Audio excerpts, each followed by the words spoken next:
Assalamualaikum warahmatullahi wabarakatuh. Perkenalkan, nama saya Nurul Hidayah dari fase E2 MAN 1 Kota Bukit Tinggi. Di sini aku mau ngejelasin mengenai tentang dampak informatika dalam bidang sosial. Sebelum itu, yuk kita cari tahu dulu apa sih informatika itu? Pengertian informatika dalam bidang sosial.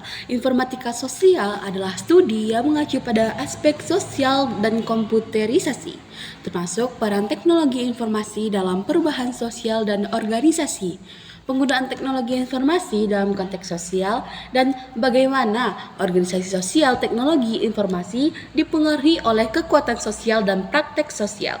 Pengaruh dari informatika. Penggunaan TIK dalam kehidupan sehari-hari telah banyak berdampak pada cara orang berinteraksi, berkomunikasi, dan juga bekerja.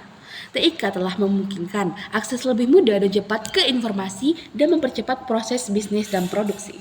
TIK memiliki dampak pada produktivitas yang meningkat.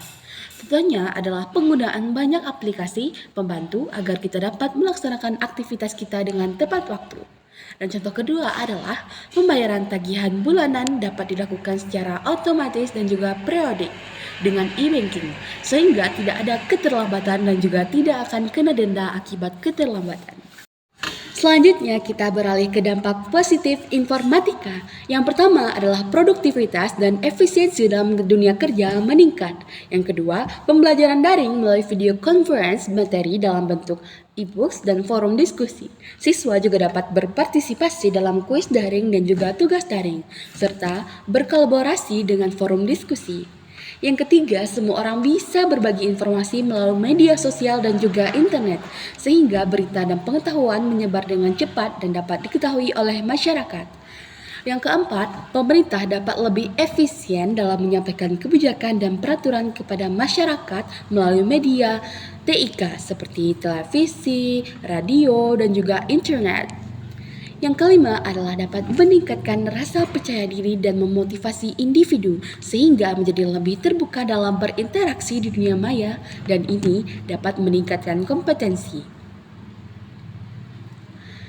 Yang keenam adalah teknologi informasi memungkinkan kita untuk menjalani hubungan sosial tanpa mempedulikan jarak fisik. Yang ketujuh, kemajuan informatika menciptakan lapangan kerja baru dalam pengembangan, pemrograman, dan juga analisis data, serta pekerjaan-pekerjaan lainnya yang dapat dilakukan dari rumah. Yang kedelapan adalah banyak brand e-commerce atau seperti perdagangan secara online yang menjadi pasar virtual favorit untuk berbelanja bagi banyak orang.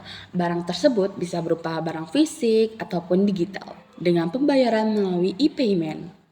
Yang kesembilan adalah dengan adanya teknologi Internet of Things, kemungkinan kita untuk mengatur perangkat rumah dari jarak jauh sekalipun. Meskipun ada dampak positif dari informatika sosial, namun kita juga memiliki dampak negatifnya. Yang pertama adalah dapat merusak moral. Dampak sosial informatika dari sisi negatif yakni seringkali kita menemukan konten pornografi di internet. Yang kedua adalah penyebaran informasi yang salah akibat dari cepatnya penyebaran berita. Berita palsu pun dengan mudah menyebar, seperti berita hoax gitu. Yang ketiga adalah menurunnya kemampuan berpikir, karena telah ada fasilitas yang tersedia untuk sistem komputer dapat melakukan proses secara otomatis dan cepat, sehingga orang-orang akan malas untuk berpikir. Yang keempat adalah kecanduan internet dan game. Terlalu banyak waktu di internet dan bermain game membuat kita kecanduan. Nah, yang kelima adalah cyberbullying. Cyberbullying adalah kekerasan dan juga ejekan di media sosial maupun juga internet. Cyberbullying ini bisa sangat merusak, yaitu merusak mental. Yang keenam adalah berkurangnya aktivitas sosial ketika lebih banyak aktivitas online dilakukan, sehingga lebih sedikit pertemuan langsung yang berdampak kepada kehidupan sosial kita. Selanjutnya adalah yang ketujuh, berkurangnya aktivitas fisik akibat berbelanja online dan juga berinteraksi secara elektronik, sehingga bisa membuat kita lebih banyak duduk di rumah dan kurang bergerak. Itu nggak baik loh buat kesehatan. Yang kedelapan adalah potensi kehilangan pekerjaan. Dan yang terakhir adalah potensi dan korban kejahatan di dunia maya meningkat dengan lebih banyak karena transaksi online. Data kita juga bisa dicuri ataupun disalahgunakan. Lanjut ke cara mengatasi dampak negatif informatika sosial. Yang pertama adalah cari komunitas positif yang sering mengadakan pertemuan di dunia nyata. Dan juga menghindari pemakaian telepon seluler yang berfitur canggih oleh anak-anak di bawah umur dan lebih mengawasi penggunaan telepon seluler. Yang ketiga, perlunya menegakkan hukum yang berlaku dengan dibentuknya polisi internet. Dan juga perlunya pengaturan waktu untuk berada di depan komputer ataupun televisi. Yang kelima adalah perbanyak membaca buku-buku yang bersifat edukatif dan juga bersifat keimanan, serta aplikasi komputer yang bersifat mendidik.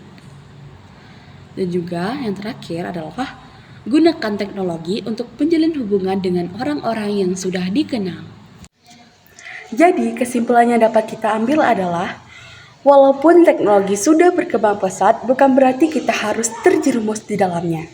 Jadi bijaklah dalam menggunakan teknologi, karena manfaat dari teknologi adalah bergantung dengan cara kita menggunakannya. Itulah dia penjelasan dari saya mengenai dampak informatika dalam bidang sosial. Mohon maaf atas kesalahan. Wabillahi taufiq wal hidayah. Wassalamualaikum warahmatullahi wabarakatuh.